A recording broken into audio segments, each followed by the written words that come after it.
Hey cousins, it's Cray Baby back with another video. I wanted to make today's topic about self-reliance and resourcefulness because that's a conversation I've been having recently. Um, that as well as like culture and how it's really embedded into America. I think that's a very interesting thing. Um, Even more so when we talk about religion or man-made things, they're very cult-like. Um, I've been on my Nature Boy deep dive. So shout out to Hood Horrors for scrubbing his digital footprint. But when you look at that kind of situation specifically, you see that what he was dealing with was a handful of people who had no sense of self, no self reassurance, no resourcefulness. They were looking, I think it's okay to look for a savior. I think not that we should expect a savior, but like it's okay to look for help and guidance. Especially that's why we have our Oris. That's why we have our Babas. That's why we have our Orishas and our what's the other word? Like that's why we have these ancestors and gods that we look up to. So when when we're getting into the topic of having like an independent mindset, it's very important for like evolution as a whole, I believe.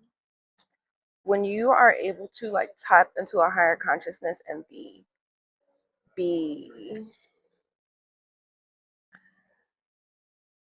more focused on self, it makes it easier for you to contribute to the world. Um, I've been seeing a bunch of content about Playboy Max. Mind you, I'm not very familiar with him or whatever, but I guess he stirred some controversy because he wore a wig to like one of his concerts or whatever. And it's like on the one hand, I can understand the controversy because he's considered a streamer, and it's like, why are you wearing a wig, dude? Like, what did they say? It was like gay baiting or something, and I could see that. But another perspective was just how like artists go through this high and low of like being creative and having self expression, and I can definitely see and understand that. But there's also the third thing of following the hive mind. Um, it's like even when it comes to this shit with streaming at university, like personally, I think it's a little weird. Um, Not to say I don't understand the excitement behind it, but everyone, it's like baddies. Everyone is putting out these outrageous, in my opinion, audition videos to try to appeal to a very simplistic mindset. Um, and that's another thing that I honestly do appreciate about watching Deontay Kyle is he's very open and honest about his opinions, but also holding people accountable. And so my thing is like if we're talking about hive mind, if we're talking about not like being what's the word I'm looking for? Like, oh, I have to find the word I'm looking for. But just to, if we're not thinking for ourselves and questioning more, then it's going to be way easier for you to be fucked over. And I think that's another conversation that we've been having a lot currently as we make this shift into supporting more black owned businesses and people. It's like, how do we still support each other while not being fucked over? Because I see this way too often, especially like coming from Atlanta. um, or even just certain parts of New York City that I've been in, right? When we're talking about building wealth or creating some type of capitalism for yourself, there's always the aspect of fucking somebody over. Somebody's going to be your slave, somebody's going to be oppressed by you, and somebody is going to get the short end of the stick. And so it's like, how do we create a healthy ecosystem to where we're providing the things that we need for each other while also not throwing each other under the bus. Um, and that's where I think the self work comes in, because one thing, I'm 24 currently, and I used to say all the time, I'm gonna be rich by the time I'm 18, I'm gonna be a millionaire. And mind you, like 10 years ago, I got on the internet. Maybe 13 years ago now is when I got on the internet. No, 10 years ago. Yeah. Let me chill. And I got my first phone 13 years ago. And so it's like now when we're thinking about digital footprint and programming, that's my favorite thing to say, because everything is a programming, no matter how big or small it was, the way that that influenced your life makes a difference. And so my programming was very, damn, I found it. It took me 2 minutes, by the way. My programming was the later early internet, in the sense of like the millennials actually got the beginning of the internet, but I grew up in the curation of like Facebook, Instagram, Vine, like, you know what I mean? So like as all of these things are being started or um, shutting down at XYZ, it's like you're seeing all of what's going on social media. Even me and my homegirl were just talking about how a lot of things weren't censored for a long time. Like we would be like 15 years old seeing like what was it, the Taliban videos? Mind you, that was all like mis propaganda, fucking propaganda. But um all else to say that like it all plays a part in how we decide to show up in this world. Main reason that I started my YouTube channel, like I said, I had a phone, I had like an iPod, and I could go on the internet and stuff like that. So I was like 9, 10, making fake little YouTube videos at my grandparents' house. And I don't remember if it was a thing. Okay, this is for I whoever be leaving my remembers AirPods in all the when time. I don't know if when it they was were a thing of little like my mom and they went in the didn't want me bathroom posting, and played because my mom was all very of their conscious. mommy's Like makeup, she did didn't go their for a little lot of shit. So Indian I eye, feel like she didn't want me posting your on little YouTube. But I dot, always wanted to be a content your creator. Like lip I always gloss, see myself mwah. as like, okay, hi guys, like, you know. But even when it comes to more recently, like if you look at my camera roll, you will see just about almost every day of my life for the past 5 years, minimum. And so it's like, outside of being a creative and doing multiple things that I take content for, it's like you create so much just to hide it, and just to like, what's the word I'm looking for? Essentially not put it out there and give it the care or attention that it needed or deserved.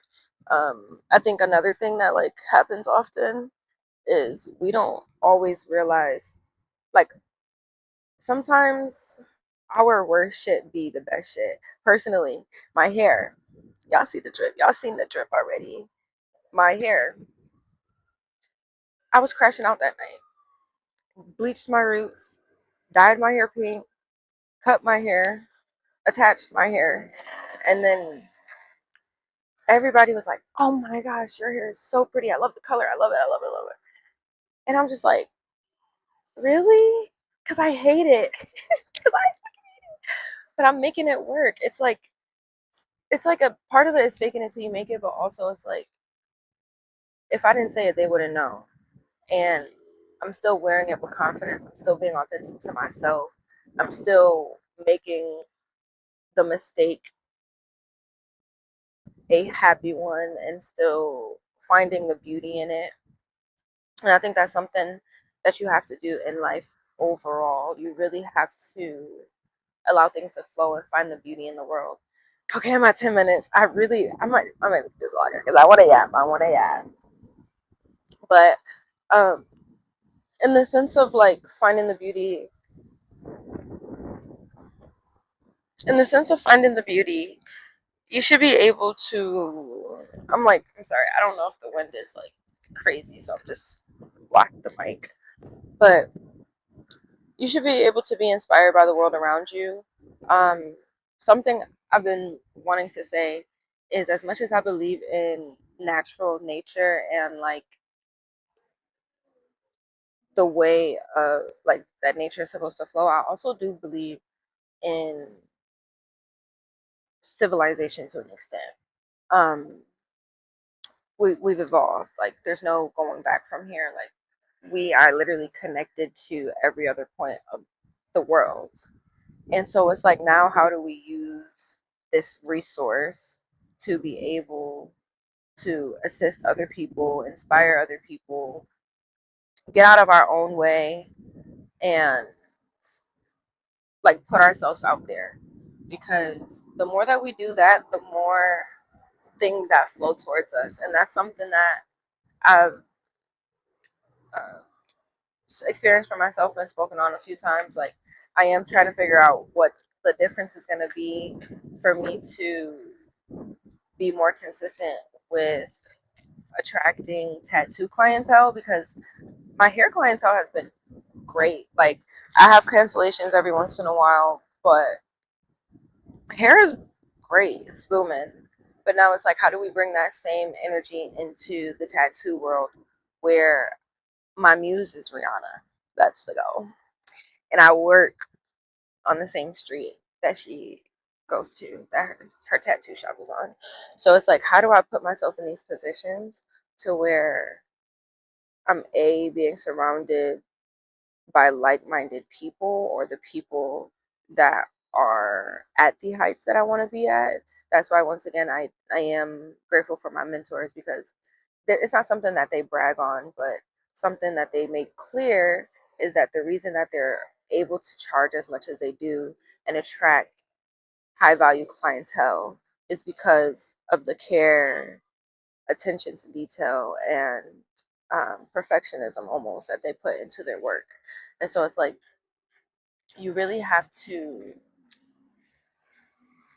you really have to care. You got to give a damn about what you're doing. Like nobody wants to be sold a product. I'm big on bartering. Like what can I do for you? Not in the sense that like I don't want to have to pay you because I'm still going to tip or something. But how can we help each other, especially as creatives? Like I got this one homie, Greg, you still owe me my fucking portrait. But I got this one homie who we do service for service and he did my neck tattoo as well. And so it's like I'm able to get you on a more consistent hair journey while also building my personal art portfolio. Like I'm somebody who I believe in everyone around me. And so it's like I just want to see you become better. And I believe he's a great artist. So it's like how can we support each other? How can I challenge you and how can you challenge me or support me? So I think that's something that we all need to consider more. And that's your homework is to find somebody. You don't have to be accountability partners, but find somebody you can bounce ideas off. Find somebody who's like-minded.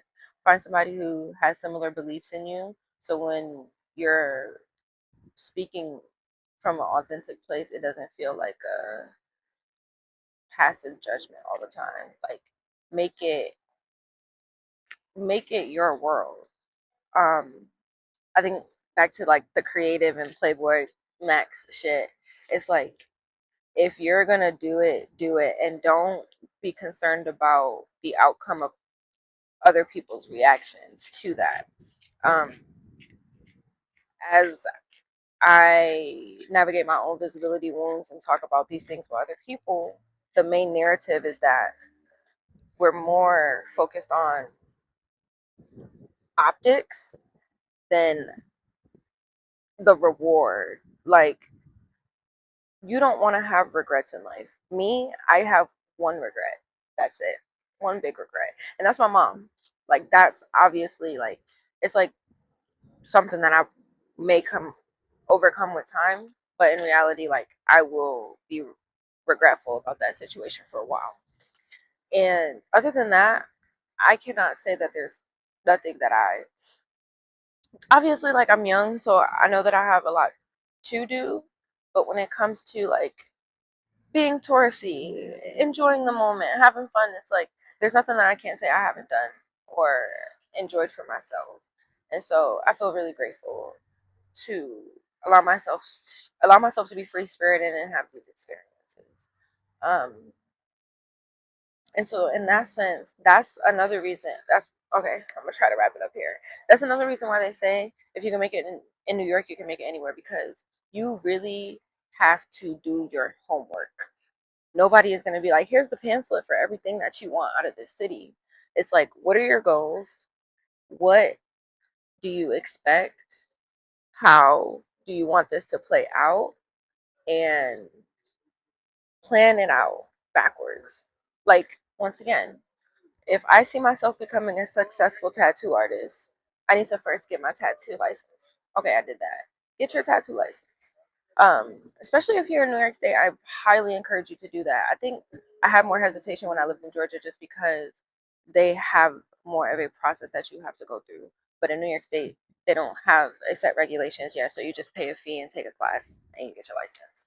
Um, but if that's something that you want to do, do it. Don't say, "Oh, I want to be a tattoo artist," and you're selling yourself short. Because another big thing is like if you have a style and if you have your license, most shops are going to take you on. So why am I saying this? I'm saying this to say to stop selling yourself short. Learn how to be resourceful. Learn how to research. That was the main thing that we did in high school. It was like a ton of research fucking papers. And so it's like use what you have to get what you want. Stop waiting for somebody to like tell you this is A, B, C, and D. Um, the biggest reward is being able to trust yourself and knowing that you can essentially like get things done that need to get done, especially when it comes to being a solution oriented person. Um, I think it takes a particular mindset to say that I am okay with living by somebody else's rules. Um, Usually a very broken mindset, but that of someone who, hold on, I had to pet the doggies. Um, Closed mouths don't get fed. You gotta put yourself out there. Stop relying on what you're told, especially like when we come from. Uh, I'm currently reading Asada Shakur's autobiography, and she was saying that activists and revolutionaries are not just dropped off onto the earth; they're created from their environments. When you live in an environment that is constantly working against you, you eventually be like, nah, this is bullshit. Especially if you can cognitively put it together and question it enough. Um, I've always been a little bit of a conspiracy girly, but it's like the main point of conspiracies are being able to see that there's a gray. When you're presenting me with something and you can't fill in all of the facts or questions, now we're in a gray area into which now I can pull into my own questions and beliefs.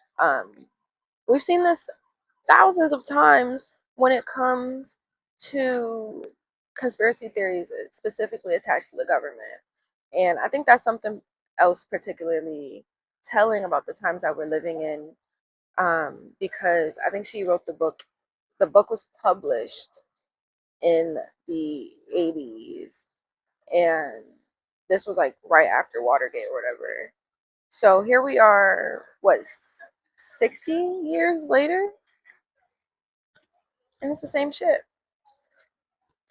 Same shit, different decade. So I'm on a tangent. I'm sorry, y'all. But yeah, the only way that you'll, like, you have to be the change you want to see.